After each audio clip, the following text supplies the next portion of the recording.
ಸೂಕ್ತವಾದ ಉತ್ತರವನ್ನು ನೀಡಲೇಬೇಕು. ಆದ್ದರಿಂದಲೇ ದೇವತೆಗಳಿಗೆ ಆಯುಧಪಾಣಿಗಳಾಗಿ ಸಿದ್ಧರಾಗಿ ಎನ್ನುವಂತಹ ಮಾತನ್ನು ಮಾಡಿದ್ದೇನೆ.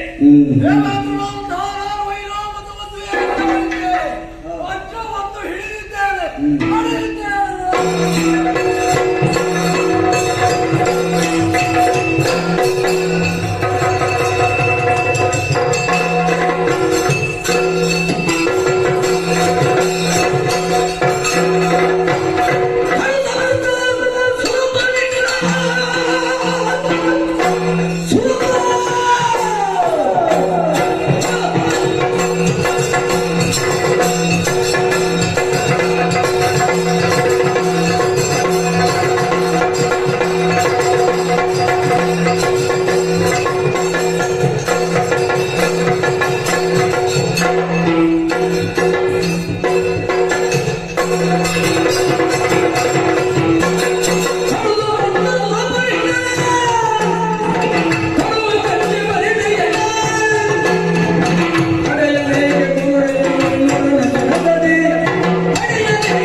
ಗೌರವಿಸಲ್ಪಡಬೇಕಾದವರು ಎಂಬುದನ್ನು ಇದುವರೆಗೆ ತಿಳಿದಿದ್ದೆ. ಆದರೆ ಸತ್ಯ ಭಯವಾಯಿತು, ನಿನ್ನ ವಿಚಾರ ಗೊತ್ತಾಯಿತು. ದೇವತೆಗಳಾಗಿರುವಂತಹ ನೀವೆಲ್ಲ ದಾನವರು ಬದುಕಕೂಡದು ಎನ್ನುವ ಪಣ ತೊಟ್ಟು ದೌರ್ಜನ್ಯ ಬೆಸಗುತ್ತಾ ಅವರನ್ನು ಇನ್ನಿಲ್ಲದಂತೆ ಮಾಡುವುದಕ್ಕೆ ಪ್ರಯತ್ನ ಪಟ್ಟಿದ್ದೀರಿ. ಆ ವಿಚಾರವಾಗಿಯೇ ಬಂದಿದ್ದೇನೆ. ರಾಹು ಕೇತುಗಳಿಗೆ ಅನ್ಯಾಯ ಎಸಗಿದಂತಹ ನಿಮ್ಮನ್ನು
ನಾನು ಎರಡು ಪಕ್ಷಪಾತಿಯಾಗಿಯೂ ಇದ್ದೇನೆ.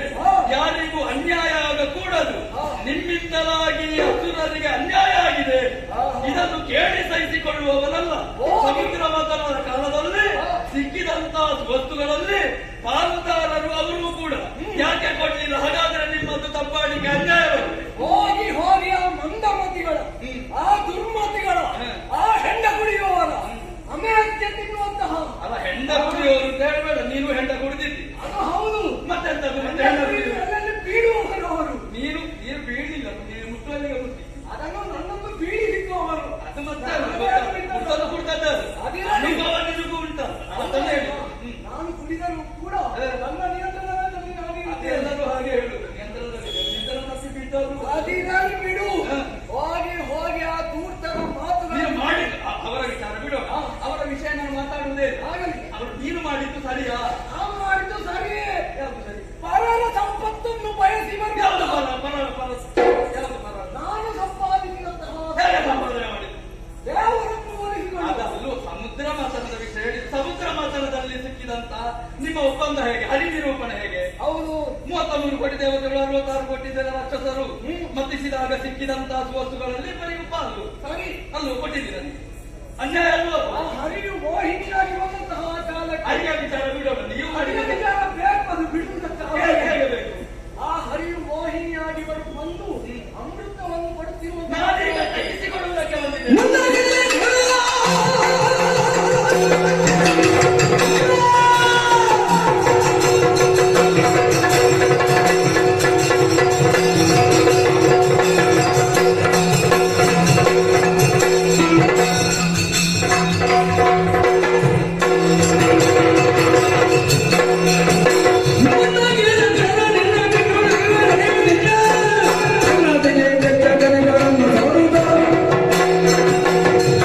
ಈಗ ಸುರನಿಗೆ ಅನ್ಯಾಯ ಆಗಿದೆ.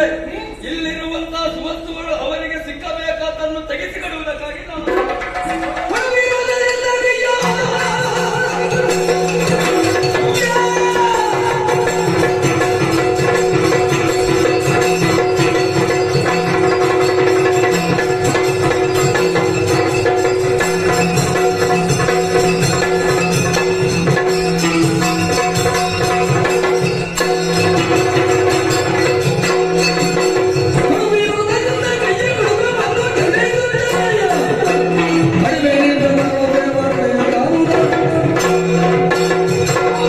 ಅನುಗ್ರಹ ಮಾಡಿಕೊಂಡು ತಾಯಿ ಸ್ವರ್ಗಲೋಕವನ್ನು ಮತ್ತೊಬ್ಬರಿಗೆ ಬಿಟ್ಟುಕೊಡುವ ಅಧಿಕಾರವೂ ನನಗಿಲ್ಲ.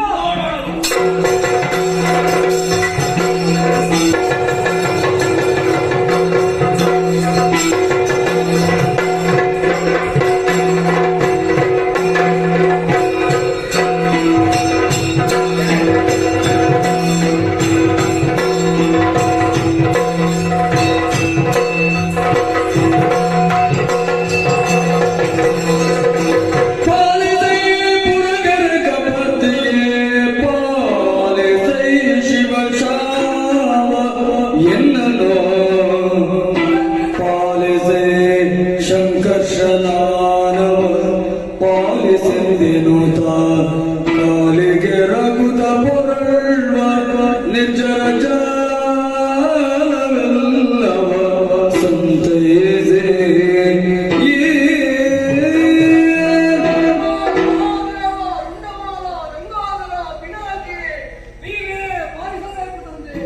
ಸುರಮಾಲ, ಕಣ್ಣೀರು ಸುರಿಸುತ್ತಾ ನನ್ನ ಬಳಿಗೆ ಬಂದಿದ್ದೀಯ. ಕೈಲಾಸವ ನೇರಬೇಕಾದ್ರೆ ಯಾವುದೋ ಒಂದು ಉದ್ದೇಶ ಇರಬೇಕು. ಏನಾಯ್ತಯ್ಯ?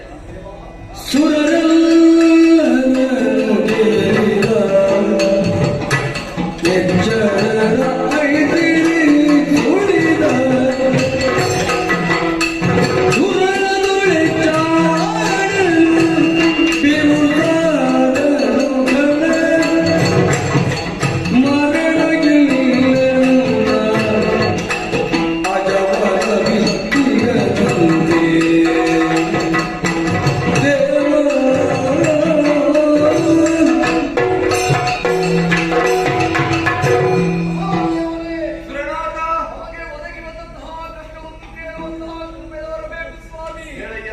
ನಿನ್ನಾಂಶದಿಂದಲೇ ಹುಟ್ಟಿದಂತಹ ಅವನೇ ನಾಮಕರಣವನ್ನು ಮಾಡಿದಂತಹ ಸಿಂಧುಮತಿಯ ಅಧಿಕಾರಿಯಾಗಿರುವಂತಹ ಪೂರ್ಣಪಾಲಿತನಾದಂತಹ ಧನಂತರ ನಿಮ್ಮಂತಹ ಕೂಳವು ರಾಕ್ಷಸರ ಸಹವಾಸ ದೋಷದಿಂದ ಕೂಳದ ಅಂಶವನ್ನು ಹೊಂದಿ ನಮ್ಮನಿಂದಲೇ ಬಲವನ್ನು ಪಡೆದು ನೇರವಾಗಿ ಸ್ವರ್ಗಲೋಕಕ್ಕೆ ದಾರಿ ಮಾಡಿಕೊಳ್ಳುತ್ತಿದ್ದಾರೆ ಸ್ವಾಮಿ. ಹೌದೇ? ನಮ್ಮನ್ನೆಲ್ಲ ದಿಕ್ಕಾಪಾಲವಾಗಿ ಓಡಿಸಿದ್ದಾರೆ ಸ್ವಾಮಿ. ತಲೆಯಲ್ಲಿ ಆತಂಕಗಳನ್ನು ಎಸಗುತ್ತಾ ಅನನ್ಯಾಗಿ ನಡೆಯುತ್ತಾ ಇದ್ದಾರೆ. ನೀವೇ ರಕ್ಷಿಸಬೇಕು. ಎಂದೆನಿದ ಮೃಗ ಕೇಳಿ ಬಳಿಗೆಂದನು ಧೈರ್ಯವದಾನೆ ಒಂದು ಕುಡುವಿನ ಮಂದಮತಿಗಳನ್ನು ಬಂದು ನಿಮ್ಮ ಜೊತೆಗಿಂದಲೇ ದುರ್ಗಕ್ಕೆ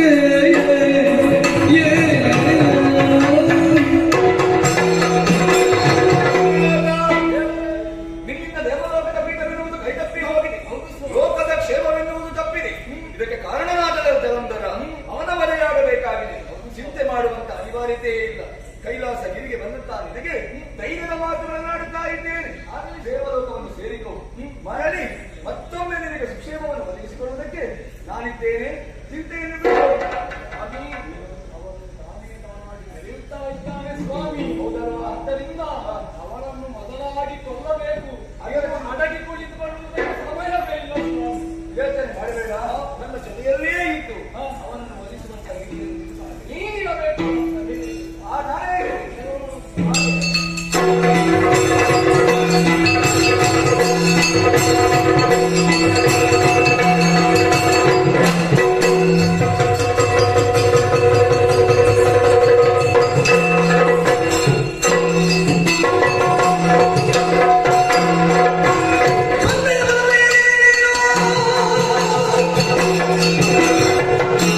ಮಾಡಬೇಕಾಗುತ್ತದೆ. ಅದನ್ನ ಬಿಟ್ಟು ನಿನಗೆ ಬಂದ ರೀತಿಯಲ್ಲಿ ಅನುಷ್ಠಿಸಿಕೊಂಡು ಅವರ ಲಾಭವನ್ನು ನಿನ್ನಲ್ಲಿ ಬೆಳೆಸಿಕೊಳ್ಳುತ್ತಾರೆ ಅಂತಾದರೆ ಯೋಚನೆ ಮಾಡುವುದಕ್ಕಾಗುವುದಿಲ್ವ? ದೇವತೆಗಳು ಯಾವತ್ತಿದ್ದರೂ ಕೂಡ ಲೋಕದ ಒಳಿತಿಗಾಗಿ ದುಡಿಯುವವರು ಇರ್ತಾರೆ, ಅವರು ಅಧರ್ಮಿಗಳಲ್ಲ. ಹಾಗಾದರೆ ನೀನೀಗ ಯಾರ ಪಕ್ಷವನ್ನು ಹಿಡಿದು ಬಂದಿದ್ದೀಯಾ? ದುಷ್ಟರ ಪಕ್ಷವನ್ನು ಹಿಡಿದು ಬಂದಿದ್ದೀಯಾ? ನಿನಗೆ ಸಮುದ್ರ ಮೊದಲಾದಂತಹ ಅನ್ಯಾಯದಕ್ಕೆ ಲೆಕ್ಕಬೇಕಾಗುತ್ತದೆ. ಹಾಗಾದ್ರೆ ಏನು ಬಲಿ ಮಾಡಿರುವುದು ಒಳ್ಳೆಯ ಕಾರ್ಯವಾ? ಅಲ್ವಲ್ಲ? ಅದಕ್ಕಿಂತ ಮೊದಲಾಗಿ ಅವನು ದೇವತೆಗಳನ್ನು ಸೋಲಿಸಲಿಲ್ವಾ? ಯೋಚನೆ ಮಾಡು. ಅವರ ಅನ್ಯಾಯ ಮಾಡಿದ್ದಾನೆ, ಆ ಹೊತ್ತಿನಲ್ಲಿ ಬರೀ ಅನ್ಯಾಯ ಆಗಿದೆ. ಈಗ ಅದನ್ನು ಕೇಳುವುದಕ್ಕೆ ನೀನು ಬರ್ತೀನಿ ಅಂತಾದ್ರೆ ನಿನ್ನನ್ನು 3 ದಿನಗಳ ಮೇಲೆ ಹೇಳುವುದಕ್ಕೆ ಸಾಧ್ಯ ಉಂಟು. ಬೆಂಬಲಿಸುವುದಕ್ಕೆ ಬಂದಿಲ್ಲ.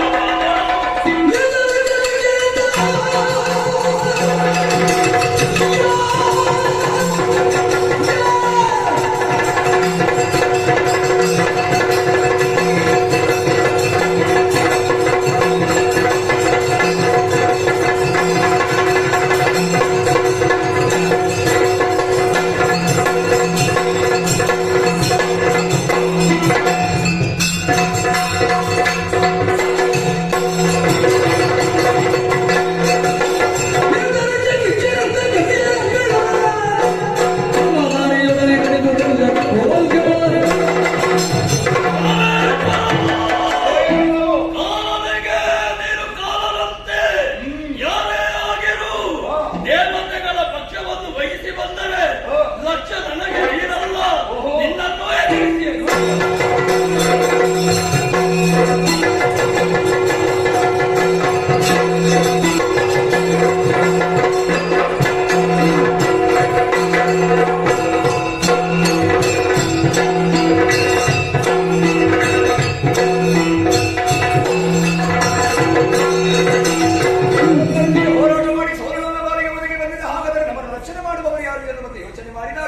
ಅನವರವನ್ನು ಹೊಡೆಯುವಂತಹ ಭಾವನಾಗಿರುವಂತಹ ದೇವನಲ್ಲದೆ ಶ್ರೀಹರಿಯದ ಅನ್ಯರಾಗಿದ್ದಾರೆ.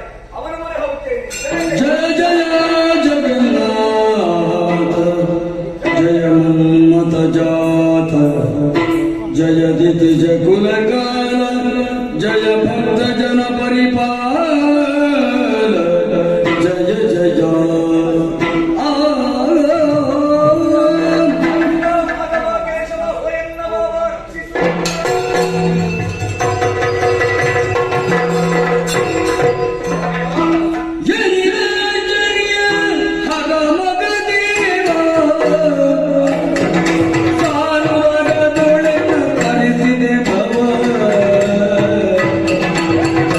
Yeah.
ಇಲ್ಲವೇ ಹೇಗೆ ಹೇಳು? ನನ್ನನ್ನು ಭಾವ ಎನ್ನುವಂತ ಭಾವದಿಂದ ಇಷ್ಟರವರೆಗೆ ಕಂಡವನು ನೀನಲ್ವಾ? ನೀನು ಭಾವ ಅಲ್ವಾ?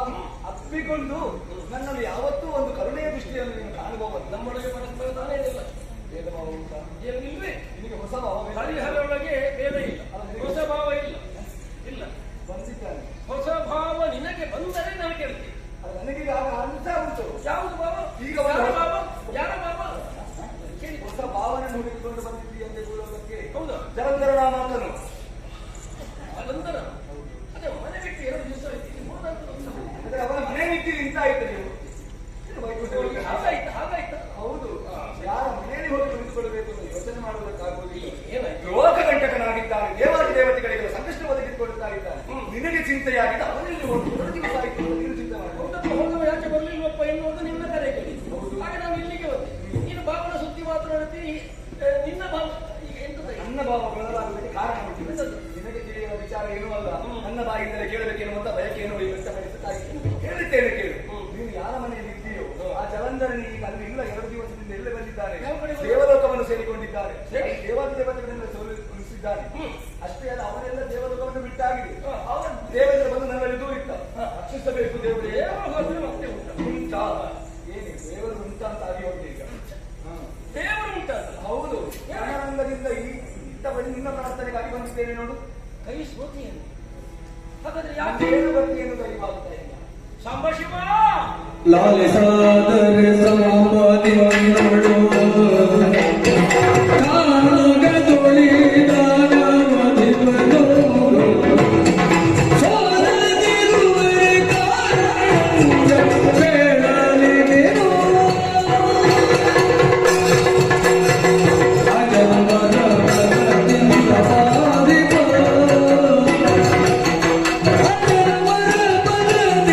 ಬಾಧಿಪ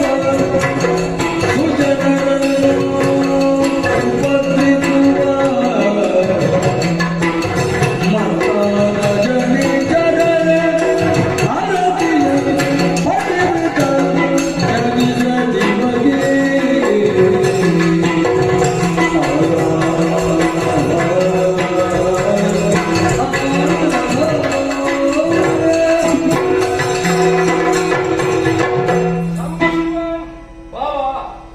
ಸುಮ್ಮನಿದ್ದೇನು? ಮತ್ತವ ಯಾಕಿಷ್ಟು ಹಾ, ಪ್ರಬಲಿಗನಾಗಿ ಬೆಳೆದ ಹೌದು. ಎನ್ನುವುದನ್ನೆಲ್ಲ ಮುಂದಾಲೋಚಿಸಬೇಕು ಬೇಡು. ನೀನು ಆಲೋಚನೆ ಯುದ್ಧಕ್ಕೆ ಹೋಗಿದ್ದಂತೆ ನಾನು ಆಕ್ಷೇಪಿಸುವುದಲ್ಲ. ಮತ್ತೆ ಅವನ ಗೆಲುವಿಗೆ ಏನು ಕಾರಣ ಎನ್ನುವುದನ್ನು ನೀನು ಹೇಳುವಷ್ಟು ನಾನು ಗ್ರಹಿಸಿಕೊಂಡವ. ದುರ್ಬಲನೇನೂ ಅಲ್ಲ. ನಿನ್ನ ಹಣೆಗಳಿಂದ ಕಿಡಿಯಿಂದಲೇ ಹುಟ್ಟಿಕೊಂಡವನು ವರ್ಣಾಶಯವನ್ನು ಹೊಂದಿದ. ಮಾತ್ರವಲ್ಲ, ಎಳವೆಯಲ್ಲಿರುವಾಗಲೇ ನಾಮಕರಣ ಆಗುವಷ್ಟು ಹೊತ್ತಿನಲ್ಲಿ ಪರಮೇಷ್ಠಿಯ ಅನುಗ್ರಹಕ್ಕೆ ಒಳಗಾದವನವ. ಅವನ ಕಣ್ಣೀರನ್ನು ತನ್ನ ನೆತ್ತಿಯಲ್ಲಿ ಧರಿಸಿದ್ದರಿಂದ ಜಲಂಧಾರಯತೀತಿ ಜಲಂಧರ ಎನ್ನುವ ಹಾಗಾಗು. ಅವನೇ ಇವನಿಗೆ ವರವನ್ನು ಕೊಟ್ಟಿದ್ದಾನೆ ಅಂತ ಆದರೆ ಆ ವರದ ಪ್ರಾಬಲ್ಯದಿಂದಲಾಗಿ ಇವನನ್ನು ಅಷ್ಟು ಸುಲಭದಲ್ಲಿ ಗೆಲ್ಲುವುದಕ್ಕೆ ಸಾಧ್ಯವೇ ಇಲ್ಲ. ಅಲ್ಲದೆ ಅವನು ಇನ್ನೊಂದು ಗಟ್ಟಿದರೆ ಏನು ಗೊತ್ತ? ಅವನ ಸತಿಯ ಪತಿವೃತ್ಯವೇ ಬಲ ಅವನಿಗೆ. ಅವಳು ಎಂದು ತನಕ ನನ್ನ ಪತಿವ್ರತಾ ನೆಲೆಯಲ್ಲಿ ಸುಸ್ಥಿರಳಾಗಿ ತಾನಿರ್ತಾಳು. ಅದು ತನಕ ಅವನನ್ನು ಗೆಲ್ಲುವುದಕ್ಕೆ ಯಾರಿಂದಲೂ ಸಾಧ್ಯವಿಲ್ಲ. ಹಾಗಾದರೆ ದೇವತೆಗಳಿಗೆ ಒದಗಿ ಬಂದಂತಹ ಸಂಕಷ್ಟ ದೂರವಾಗುವಂತಹ ಬಗೆಯಾದರೂ ಹೇಗೆ ದೇವ? ಯೋಚಿಸಬೇಕಾಗ್ತದೆ ಬಾಬಾ. ನಾನು ಏನು ಮಾಡುವುದಕ್ಕಾಗಿ ಕೈಗಟ್ಟಿ ಕುಳಿತದ್ದು ಯಾಕೆ ಗೊತ್ತೋ? ಒಂದು ಸರಿಯಾದ ಸಮಯ ಸಿಗದೆ ನನಗಾದ್ರೂ ಕಾರ್ಯಕ್ಕೆ ಇರುವುದಕ್ಕಾಗ್ತದೆ. ಚಿತ್ರ ಇಲ್ಲದ ಹೊರತು ನಮಗೆ ಒಳ್ಳೆಯ ಸೇರಲಾದ ಹೊತ್ತಿಗೆ ಒಂದು ಪ್ರಸನ್ನ ಮುಗಿಸಬೇಕಾದ್ರೆ ನೀನೇ ಆಗಿದೆ. ಹೌದಲ್ಲ? ಹಾಗಾದ್ರೆ ಚಿತ್ರ ಏನು ಅಂತ ನೋಡಿದಾಗ ಈಗ ಸಿಕ್ಕಿತು. ನೀನು ಅವನ ಉತ್ಪನ್ನಕ್ಕೆ ಕಾರಣ. ಹಾಗಾದ್ರೆ ಜನ್ಮಸ್ಥಾನಕ್ಕೆ ದಾಳಿ ಇಳಿಸಲಿಕ್ಕೆ ಹೊರಟಿದ್ದಾನೆ ಅಂತ ಅದು ಒಂದು ಅವನ ಅಪರಾಧವೇ ಸಾಕು ಅವನನ್ನು ಶಿಕ್ಷೆಯನ್ನು ವಹಿಸುವುದಕ್ಕೆ. ಆದ್ರಿಂದ ನೀನು ಹೋಗಿ ಅವನಲ್ಲಿ ಯುದ್ಧವನ್ನು ಕೊಡು. ಇಲ್ಲಿ ಏನಾಗಬೇಕು? ಇವಳ ಪತಿವ್ರತ ಧರ್ಮದ ಶೈಥಿಲ್ಯ ಹೇಗಾಗಬೇಕು ಅದನ್ನು ನಾನು ಯೋಚಿಸ್ತೇನೆ.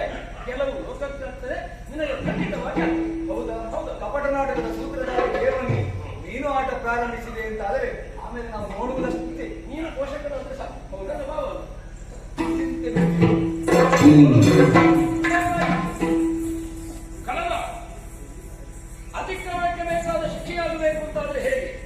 ಅವನಿಗೆ ಅಭಯವನ್ನು ತತ್ತ ಕಳುಹಿ ಇಲ್ಲಿಂದ ಇವನ ಮನೆಯಿಂದ ಹೊರಟು ದೂರದ ಸ್ಥಳದಲ್ಲಿ ಯೋಗ್ಯವಾದಂತಹ ಒಂದು ಸುರನಂದನವನಕ್ಕೆ ಎನೆಯಾದ ವನವನ್ನು ಸಿದ್ಧಪಡಿಸಿ ಅಲ್ಲೇ ಒಬ್ಬ ಕಪಟ ಯತಿಯಾಗಿದ್ದುಕೊಂಡು ಮುಂದೇನಾಗಬೇಕು ಎನ್ನುವುದನ್ನು ನಡೆಸುವುದಕ್ಕಾಗಿ ಅವನಿಗೊಂದು ಚೋದನೆ ಕೊಟ್ಟು